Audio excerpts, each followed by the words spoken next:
In today's video, you will learn how to create a numbered list in Microsoft Word.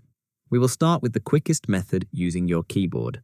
First, place your cursor exactly where you want the numbered list to begin. This is important because Word will start the list from the cursor position.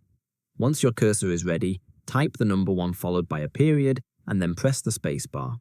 As soon as you do this, Word automatically converts it into a numbered list format.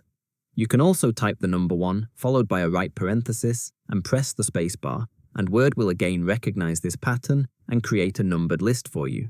Now you can type your first list item. For example, type the word head and then press the Enter key on your keyboard. Word automatically moves the cursor to the next line and inserts the next number in the sequence. This allows you to continue typing the next item in the list.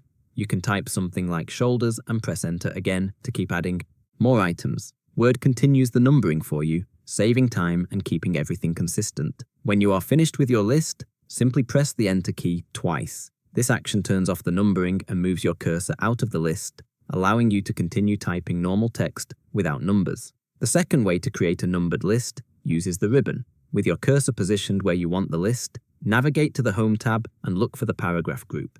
Here, select the numbering option. If you click the small down arrow next to it, you will see a variety of numbering styles available in the numbering library.